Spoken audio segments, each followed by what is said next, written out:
safe through the rain and, I don't know, maybe ice. Help us to come together as a community to learn about your word, Father, to learn about these tactics of how to talk to people.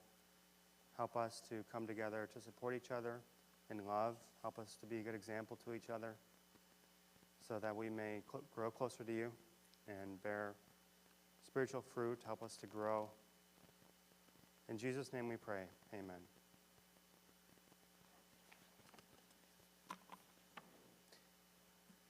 Okay, so last week we talked about ideas that commit suicide, where the idea itself,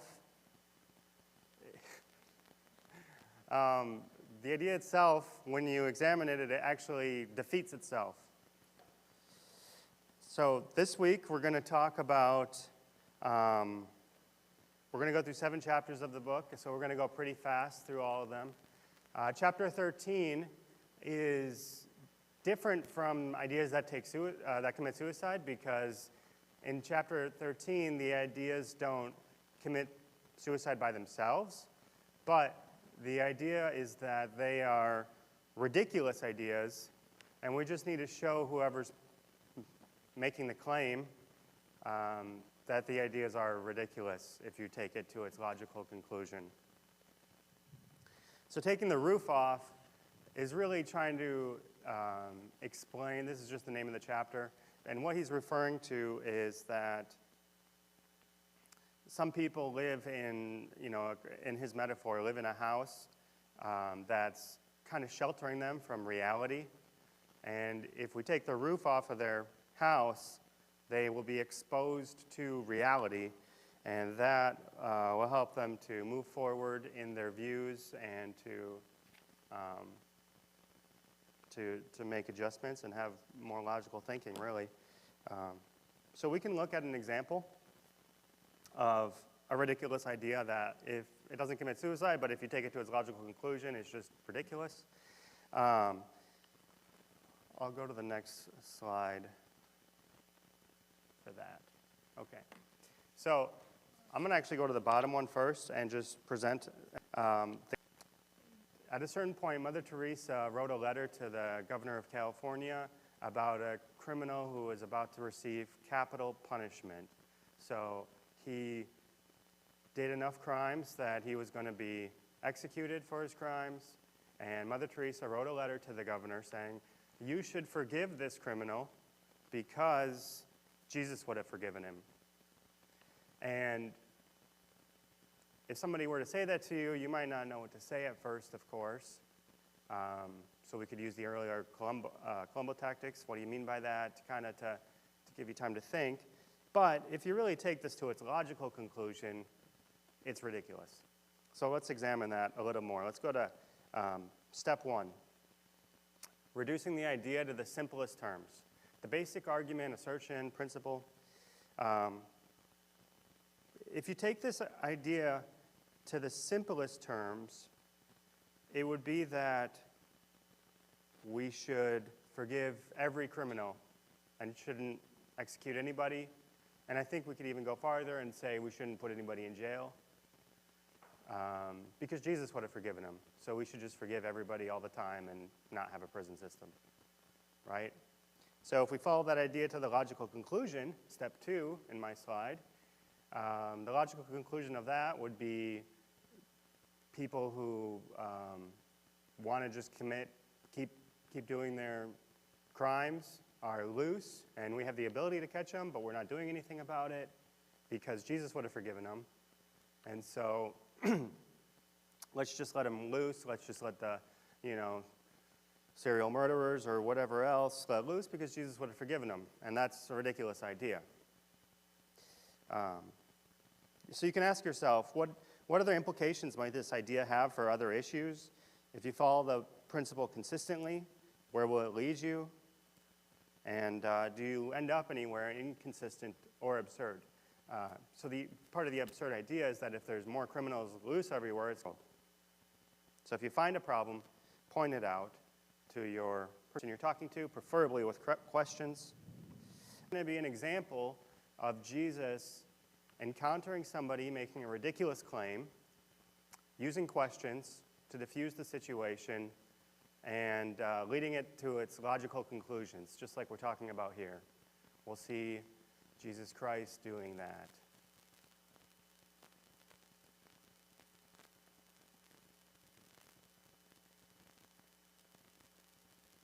Whoever gets there first would be fine to read it.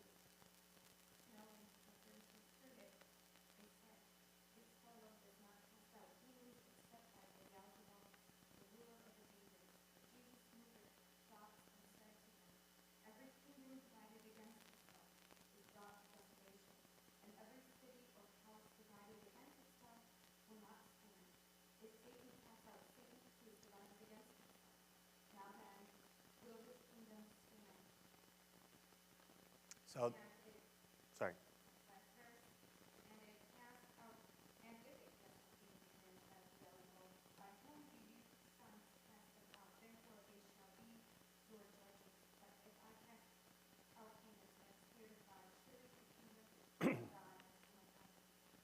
Good, thank you. So we can walk through the first 3 steps of this quickly. Reduce the idea to the simplest terms. If Satan is casting out demons, he's working against himself. So the logical conclusion of that would be that Satan's kingdom would collapse. And Jesus points it out. And, he uses even a question there of, will this kingdom stand? Let's go on to the next chapter. Chapter 14, steamroller. So a steamroller is someone who just doesn't stop talking. Really, they don't stop asking questions. They're just asking you a question and then asking you another question and then asking you another question and then asking you another question. And in this situation, it's not that the questions themselves are difficult for you. It's that the person is being difficult.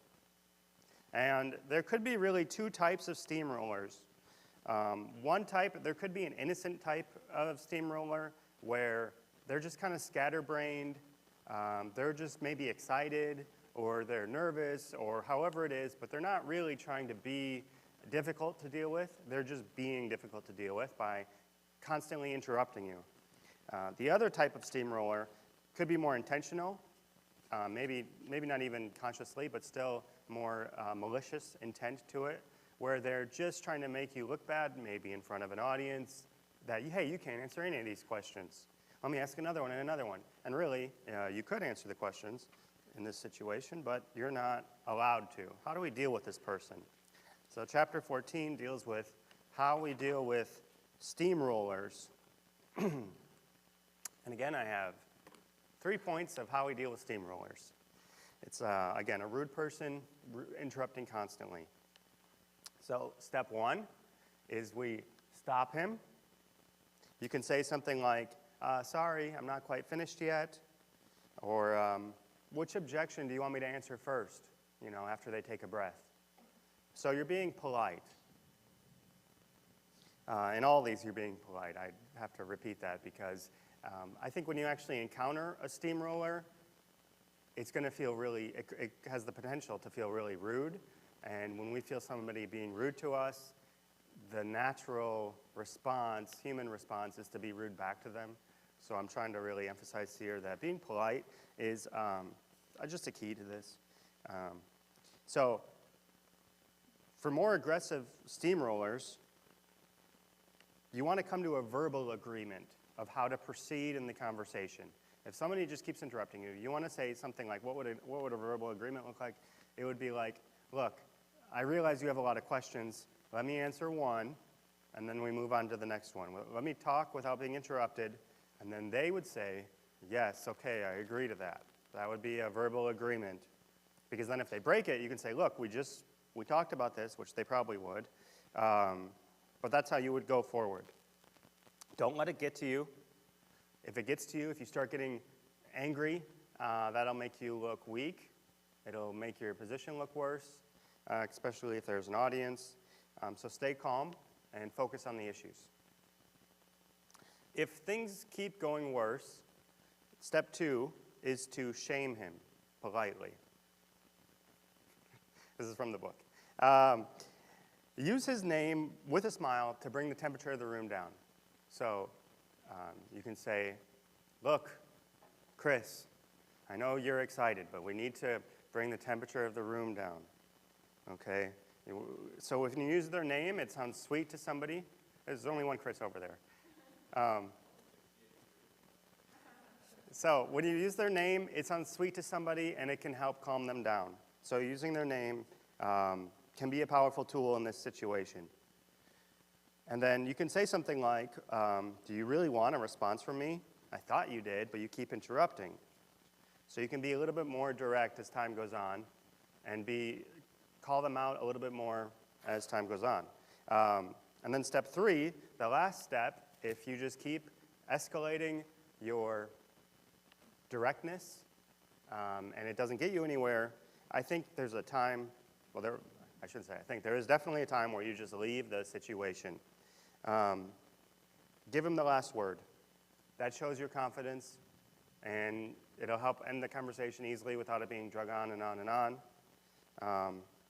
And it lets you end the conversation neatly and tidily. We can look at situations where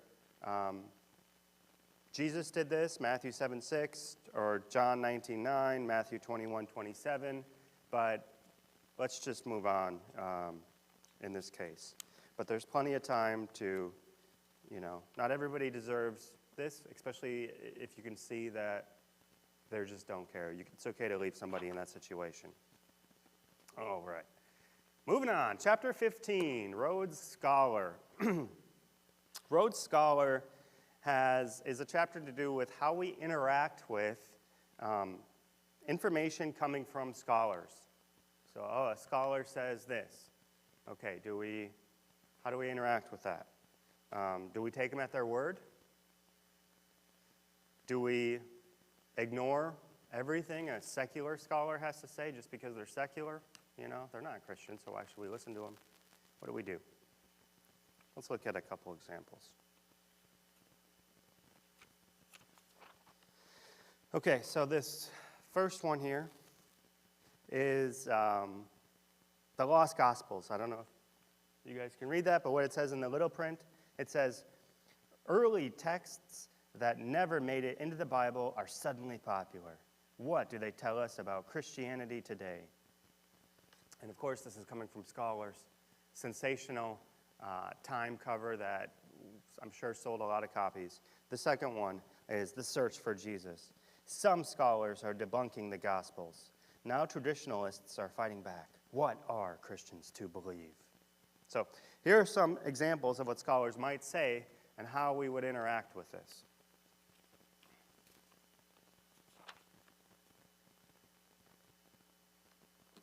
So, how do we interact with it? We have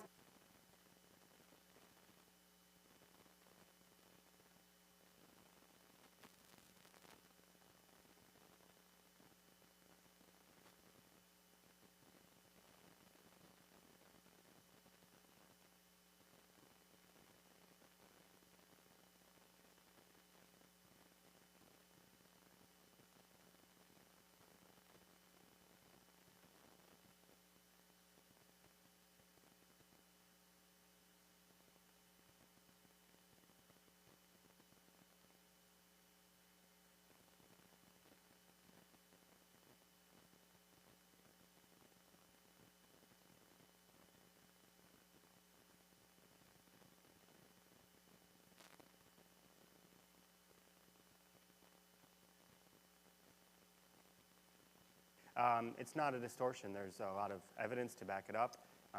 And so just because someone has clear bias doesn't mean that we can or cannot trust them. Something you'll hear often, for example, is we can't trust the disciples because they were biased about Jesus Christ. Well, yeah, they were biased about Jesus Christ, but that doesn't mean we can't trust them on its own. We have to look at the facts. So, building on that, scholars in general are in a unique position to give us more detailed information on a topic we are not an expert in. So a scholar may have studied and it could be anything. You know, in the case of the Gospels, they could be studying ancient languages, they could be studying ancient manuscripts, they could be studying all these things, spending hundreds of hours looking over these things. They can be in a unique position to give us information we won't have. And to a certain point, we should respect that, especially, you know, because there are scholars on both sides of a conversation, you know, usually. But we don't want to trust them blindly. If we just trust the scholar or anybody blindly, that would be the fallacy of expert witness, and that would be kind of a trap. What we want to do, and this could even extend to inside of Christianity, you know, there could be scholars on either side of a Christian debated topic. We want to look at why they're saying what they're saying, not just, oh, I like this pastor, I'm going to just go with what he says because I like his sermons. We want to look at the reasons for why scholars claim what they're claiming. And a good scholar can take their vast knowledge on a subject and make it for simple terms so we can understand them. Okay? It's not impossible to do. And that's what good scholars should be doing, is symbolizing, I don't think that's a word, what their thoughts are on this topic so that we can then decide, hey, is this a good reason to believe something or not? So that's how we should be interacting with scholars. And this can take time. And I would say this also extends to studies. You know, have you ever heard studies have shown that this is, you know, this situation occurs, or studies have shown this, and studies have shown that. What we really need to do is, if it's important, read the study and look at what their methodology was for testing, what their reasons are, and how they got to that conclusion. Because a lot of studies, any study needs money to be performed, and a lot of the studies can be performed by biased institutions.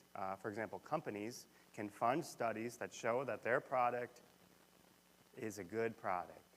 And they can really cherry pick data in the study or make a study in a way where it's putting their product in a good light. But if you can read these studies, you can kind of point that out. Any questions so far?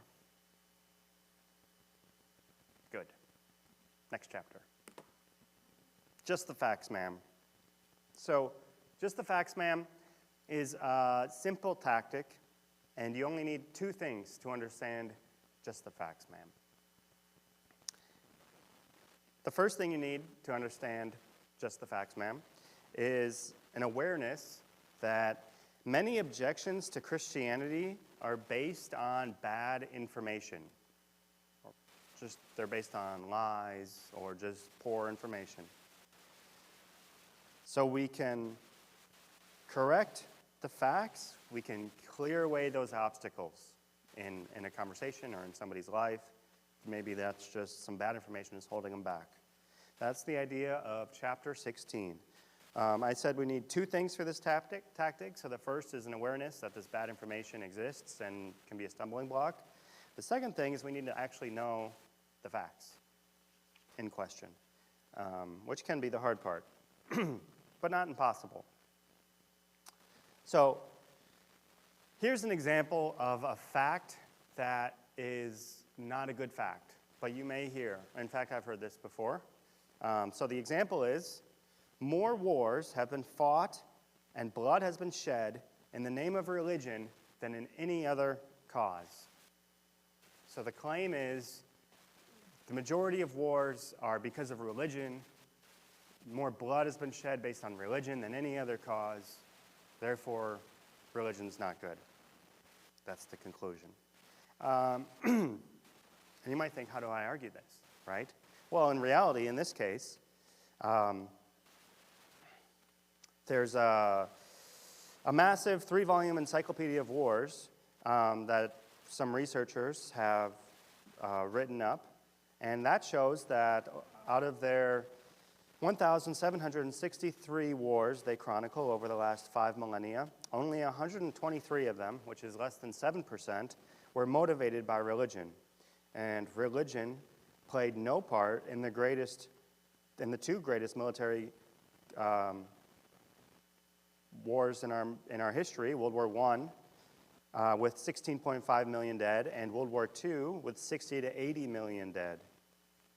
If you grab an older copy of the Guinness Book of World Records and turn to the category Judicial, subheading Crimes, Mass Killings, you'll find the carnage of unimaginable proportions resulted not from the religion, but from institutionalized atheism.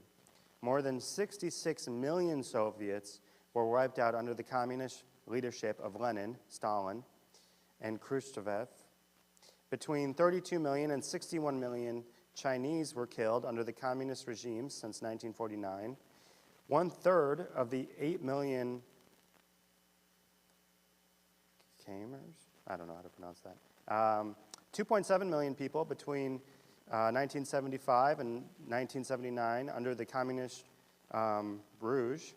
The greatest evil has not come from the people zealous for God. It has come from people who are convinced there is no God they must answer to. So this is a situation where somebody makes a claim. It's just a faulty claim. And if we correct it, not only does the claim disappear, it actually starts to show how evil atheism can be in this objection. So, just the facts, man. One thing I want to point out with the facts is that I'm having a hard time talking this morning, aren't I? Precision is persuasive. So in that last paragraph, you don't want to be too cumbersome and meander on too long about something, but if you can add more and more detail, it's more persuasive that you actually know what you're talking about. So what you do, first you ask, somebody made a claim, what is the claim? Sounds simple, but it isn't always simple. Sometimes people make assertions and there's a claim buried in a bigger assertion. And so sometimes you do have to think about what the claim actually is. Then you ask, is the claim factually accurate? Okay, pretty easy. Also, it might not be just a fact. It might be the context is missing or inaccurate. For example,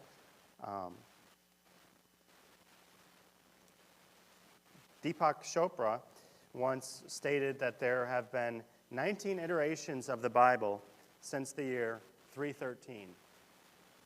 Okay, well, I don't know if that's true, first of all, but let's just say it is true. The context here is that this makes it sound like it's a game of telephone, where each iteration is maybe changed from the last iteration. But in reality, the context is each iteration or each version of the Bible is being translated from the original manuscripts. And so over time, we've discovered more and more manuscripts, and so we can form a more accurate depiction of what was actually written. And it's really more a case, when you look into it, more a case of how reliable the Bible is and not a case of how unreliable the Bible is. So sometimes with the facts, often you'll have to maybe whip out your phone and do some Googling. Of course, that can be rude in the middle of a conversation, but it is important to get facts correct. But other times, you can simply deduce a claim about a fact by just using your logic, at least understanding that something's off about the claim. So in this example here, you can see that you can use math to realize it's a ridiculous claim.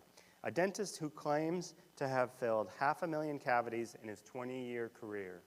Okay, so it wouldn't take much to do some math on that and realize that would be filling 70 cavities a day, if he worked every single day without taking any breaks. And, filling a cavity takes an hour, so it's just an impossible claim. So that's just the facts, ma'am. It's important to have correct facts when there are facts present. Any questions on that? Yes.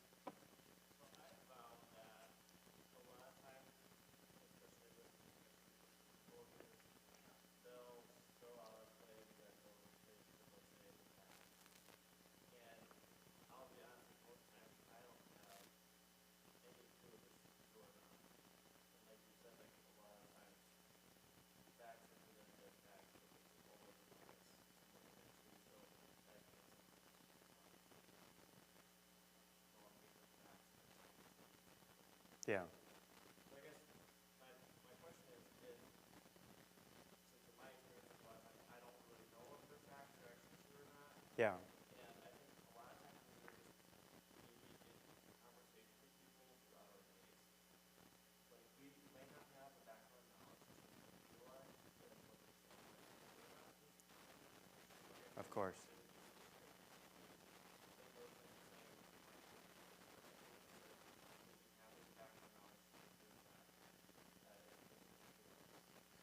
So that's a good question. Thank you for that.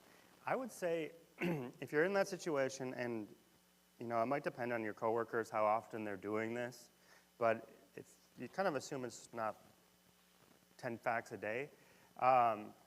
One strategy you could use would be to use something like, that's interesting. I want to look into that more.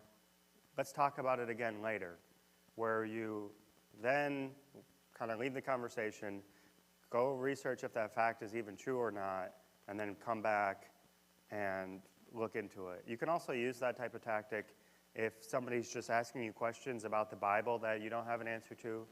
It's always okay to say, I want to think about it, I want to look into that. I think it's, that would be a good point, maybe.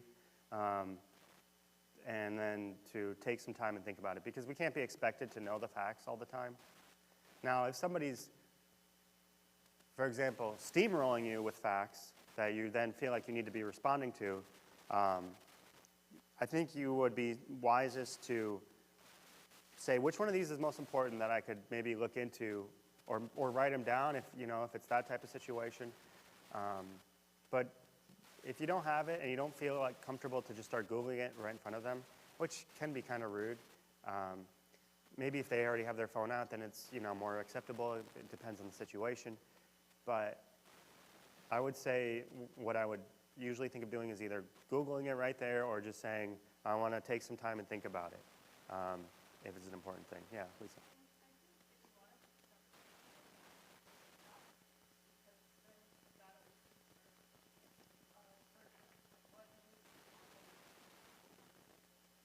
Yeah.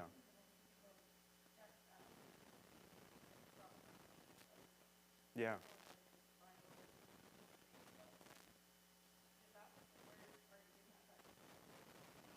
Yeah.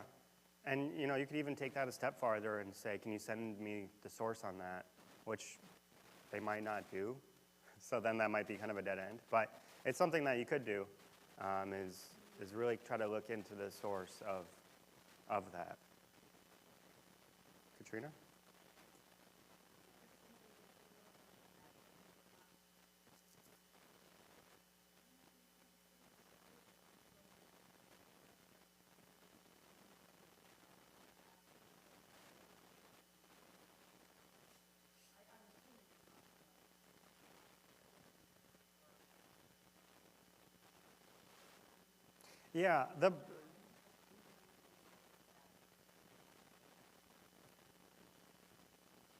Yeah, I think you can use your judgment on that. Some of this, the author of this book has done a lot of debates in front of public audiences, and some of his tactics I see reflected in more of like a debate stage type of situation, or like getting interviewed in front of a lot of people type of situation. And I think you can kind of use your judgment on which facts. If somebody's bringing out 10 facts, I don't think you have to respond to all of them. But sometimes maybe somebody brings it up over and over. That might be a time where you say, oh, look, we got to clear this up. Or maybe the fact is kind of pivotal in their whole worldview.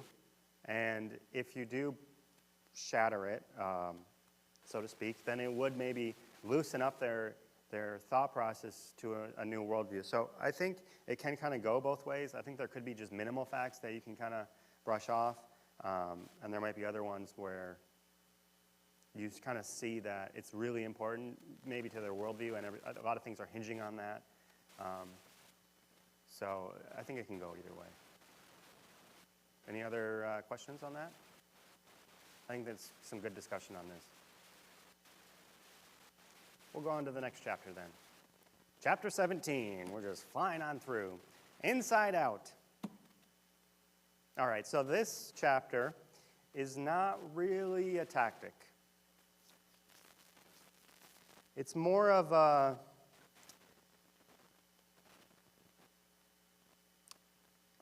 how would you describe it, James? I should have made more notes on this one. This chapter more has to do with the human condition. And understanding we all have that, for example, we're all sinners. We all feel guilty for our sin. Humanity is not perfect. The world's not perfect. We live in a fallen world. And that we're all yearning for things. We all have an understanding of morality. So this chapter is about the human condition and how we can use that for evangelism and also to maybe start conversations about evangelism both ways. It could be in the middle of evangelism or it could be to start a conversation on it. So really the idea of this whole chapter is that this is a more or less a mutual understanding across humanity, and we can use that knowledge of humanity to further our conversations with people. So an example of that would maybe be the question, why do we all feel guilty? If you ask that question, it could spark a longer conversation, of course, and it would be extremely rare, I think, that somebody would deny this. Why do we all feel guilty? Oh, I don't feel guilty. Well, then you're talking to a delusional person, and at least you know that going into it. So we can use these things. It could be questions like, what does it mean to be human? And of course, people would have their own answers to this. But what our view would be is that we're created in God's image. All of us. The liberals and the conservatives. Right? The atheists, the Buddhists, the Hindus, the Islamic people. We're all created in God's image. We're more important than non-humans, clearly. Our laws reflect that. So if somebody says in a conversation, for example, somebody young dies tragically, and they said, maybe an atheist is saying this. A lot of this book is kind of, the examples are kind of countering atheism. So if somebody said something like, she died an untimely death, but it was an atheist saying that. Well, what do you actually mean by that? Do you mean she should have lived a longer life? Because that's actually saying something about your worldview in that case. If it's an atheist saying that somebody should have lived a longer life, you can't actually ground that in anything. Of course, you can feel that way. Of course, you're going to feel that way because we're all human. But as an atheist, you can't defend that feeling you have. You can say it's social construction or something nonsensical, but this is the idea of inside out. It could be topics like how our world is broken, on justice or mercy, that person deserves justice. Of course they do. We know that because we have the Bible and God and his teachings and his examples. But why would an atheist think that that person needs justice? What is justice to an atheist? Or mercy, for that matter? Why would anybody deserve mercy? So you can ask these questions, and it can help you have an impactful conversation. And that conversation is going to be pretty much from the start aimed at Christianity in a very real sense that it's hard to deny. Because we have the truth on these matters, and people outside of Christianity struggle with this because they don't have the truth. And that's the truth. Any questions on Inside Out?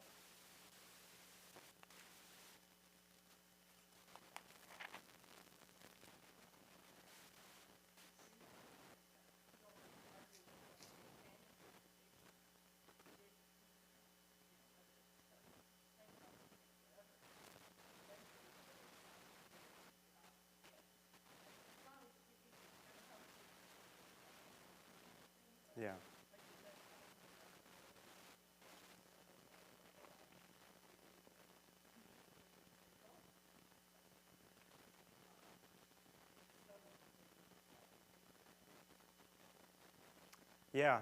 Yeah, I agree. Some of these tactics, you could think about them for evangelism, and some of the tactics, you can think about them for not discipleship, apologetics. And the difference between evangelism and apologetics is that evangelism is more offensive, and apologetics are just responding to objections people might have. So if you're having a conversation with somebody and they don't bring up any objections to Christianity, you don't have to defend anything. Because there's definitely people out there who know it's true and are open to it, and they just haven't had time or energy or somebody to help guide them through thinking about it and working through it. Okay, so if nobody's bringing up this or that, you don't have to go there. And you shouldn't start a conversation that way. That's what I think, at least. So that's some good feedback, I think, Lisa. Thank you. Any other feedback on Inside Out? Good. I'm glad you guys all understand perfectly. We'll go on to chapter 18, getting down to it. It's only chapter 18 and 19 left. Chapter 18 is mini tactics. So there's a bunch of little pieces of information here. They don't take a lot of explanation, but they can be useful to use throughout conversations. So one of the mini tactics, I don't have slides for them all. I'm just going to have a couple sentences on a couple of these. One of them is called, What a Friend We Have in Jesus. So this topic has to do with the fact that most people and most religions even respect Jesus Christ, which is a case for Christianity on its own if you think about it. Muslims think Jesus was a prophet, so they respect him. Hindus, some of them think Jesus is a god among one of many, so they respect him. Buddhists can think, some of them, that Jesus reached nirvana, and so he was like another Buddha. And even atheist-type people can say that, oh, Jesus was a good teacher, even though that's all he was. So all these people can have respect for Jesus Christ, even though they don't want to become a Christian. So what a friend in Jesus does is it says, if somebody's arguing something, use whenever possible the words of Jesus Christ to counter them. And you would say, you would say, well, what Jesus said was this, this, and this. Okay? Well, should I steal? What Jesus said was, this and this. What's the most important things in life? Well, what Jesus said is this and this and this. And I think this goes back actually to, this is more of an evangelistic, this can be used for both offensively and defensively. Because offensively, you're teaching people about Jesus Christ, which is awesome. And defensively, people might have a respect for Jesus Christ that then it's not you saying, it's wrong to steal. It's Jesus Christ saying that. And that adds a lot more weight to it. So, that's the tactic. What a friend we have in Jesus. And I think there's a lot of wisdom in that. The next mini tactic is called sticks and stones. So this is a tactic used when somebody insults you. Hey, you're a stupid bigot. So what you do is you ask them to define the word they used. So, okay, let's say bigot. What do you mean by bigot? A lot of times these insults are vague, and the person doesn't have a good definition for them. Now, you can go to the dictionary, and you can look up the word bigot, or racist, or transphobe, or whatever you want to use, and there'll be a definition there. But is this the definition they actually want to use? You should have the person define the definition.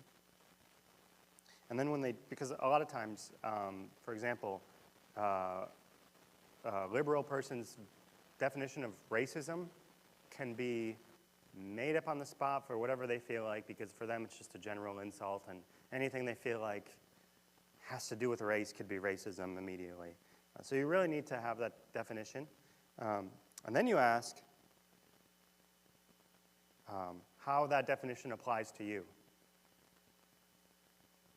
And this gives the person, the first thing of asking them to define the definition, that helps them kind of realize what they're doing is that they're using these definitions, or they're using these words as an insult. And the second one, how does it apply to you? Then you can really either argue against their definition of being like, how do you figure, so anything can be racist with your definition of racism.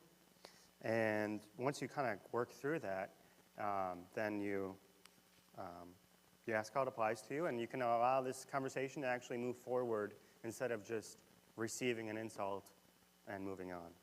And sometimes people will back down from that regardless. So another mini tactic is the power of so. You can use the so, or a similar phrase if someone makes a claim that just isn't relevant, or maybe you actually agree with the claim, and you use so. What does it matter? So, for example, claim, Christians are stupid. So, we are stupid. Like, there's stupid Christians out there. It's okay. There's stupid, any group of people, you could say there's stupid ones. Or there's hypocritical Christians. Yeah, there are hypocritical Christians. So, that's how we can use, so, another example here. You're only Christian because you were raised in America. If you were raised in an Islamic country, you'd be, Muslim. If you were raised in India, you'd be Hindu. Okay, so that doesn't mean it's true or not. It has no bearing on it. So it's just not a relevant point to make.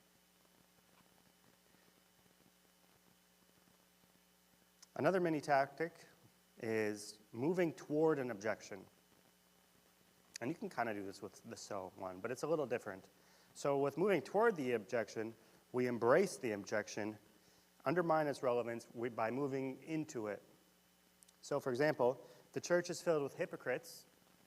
Now being a hypocrite is not a good thing.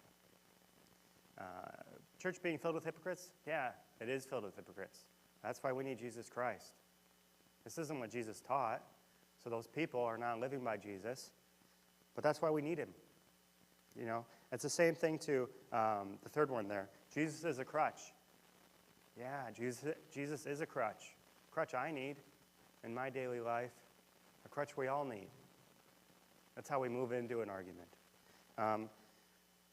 The second one I have there, there's so much evil and suffering in the world, how can there be a God? Well, the fact that we can understand evil means that we can understand good, and we can only do that objectively because there is a God, and because our world is fallen. So that's another one we can move into and use to our advantage. Okay, so another mini tactic is using familiar language. And I try to do this a lot when I witness to people, which is, especially not knowing their history or anything, I really try to avoid words like faith or belief or maybe the Bible and the word sin. There could be other ones. The problem is, if somebody wasn't raised in a church, they don't really know what sin means. And it sounds just too religious, and it could kind of put them off, because now how are they going to respond to you if they don't even know what the words mean that you're trying to describe? So instead of saying something like sin, it can be much more approachable and comfortable for the person and understandable to the person. If you say something like, instead of sin, you say moral crimes, or you just say evil, maybe depending on the situation. Faith for people. Some people just immediately think faith is blind faith. And that's the only type. But when we talk about faith in Christianity, we're really more talking about a trust we have in God. And so we can just use the word trust. I trust Jesus. And it means the same thing, really, in how we use it with Christianity to say I have faith in Jesus. So to just use the word trust, that's a good thing to use. And it helps people be comfortable, helps people really understand what you're saying, not be confusing. Now, if somebody else maybe was born Christian and they got away from it, and they start using these words, yeah, you can use the words if they're using the words, especially something like sin. Instead of the word Bible, which somebody might not really know what the Bible is, you can say, well, what Jesus said was, or what those who followed, if it's not in the Gospels, it could be what those who followed Jesus said was, or something like that. What Moses said was this, So that's another mini tactic. Any questions on those mini tactics? Good, moving on, chapter 19. More sweat, less blood. This is the last chapter.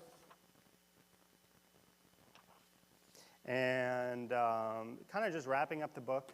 So I'm just going to end with this last slide. Just quick tips to push you out into the world and let you be ready. So we'll just run through these real fast. Tip number 1, just be ready. These kind of questions can happen at any time. Over the weekend, I was out in public and I was reading this book because I was studying for this class. And somebody goes, oh, what book are you reading? And I just was not ready for that question, let me tell you. I'm like, well, how do I describe this book? And that conversation didn't go anywhere because I wasn't ready. So be ready. I think one of the most helpful ways to be ready is to be praying that God gives you opportunities and boldness and that God makes you ready. And I think that's one of the most powerful things you can do. Number 2 tip, keep it simple. So this goes back to if somebody doesn't bring up an objection, don't go into it. Don't go into young earth creationism if you don't have to. Don't go into end times prophecies if you don't have to. Or any of these other beliefs. Don't go into, giants if you don't have to. Just keep it simple. Keep it at the gospel. As conversations go on, and maybe if they ask you questions, I'm not saying shrink to it, but don't bring it up if you don't need to bring it up. Number 3, avoid religious language, just repeating that last slide we pretty much did. But I do think it's worth repeating because I do think it's really helpful for a lot of people. More and more people we're meeting these days have never been to a church, don't know what the Bible is, and we shouldn't just assume they know what these words mean, and there are good alternatives we can use. Number 4, focus on the truth of Christianity, not personal beliefs. That's kind of similar to the keep it simple one, where if we don't have to talk about anything political, we try, we just try to focus on the truth of Christianity as much as possible in these conversations. Number 5, give reasons. I think that's, powerful. If you're going to say Jesus Christ died on the cross and rose again, well, let's give reasons for that, The disciples who were there and saw it all happen died claiming that to be true when they could have recanted and not died. So why did they die for it? If they were doing it to get rich, they didn't have to die for it. That's a human thing is to do it to get rich. But to put your life down is a whole other story. So that's the type of reason we can give as we explain these things. So do give reasons. 6, stay calm. Again, people could be rude. They could be insulting. It's not that big of a deal. Really, what they're insulting is Jesus Christ. And may He have pity on them and help them realize that they need Him more than anything. Tip 7, if they want to go, let them go. You don't need to be annoying about it, and they might need time to think, process, or if you really make them stay, then that might be where they get more rude. Just let them go if they need to go or want to go. And they might not say they want to go. They might just kind of be like looking around like, where's the door? Okay, so maybe you can read their body language on that one too. And tip 8, don't let them leave empty-handed. You know, if it was a good conversation, you could give them your contact info, or you give them a tract, or whatever else you can kind of give them to keep them reminded about it, maybe a Bible or something. And then I think one of the most important tips is to surround yourself with people who encourage you and are an example in this. And as we've talked about in different weeks of, you know, if you go through and you've talked to somebody, it's really good to review it with somebody else, another Christian, I mean. So you want to evangelize, review it with a Christian. It's always encouraging to hear other people's evangelism stories, and it can be educational, and it can be, okay, how would I have spoken in those situations? And those types of thoughts help you prepare you. Any other questions?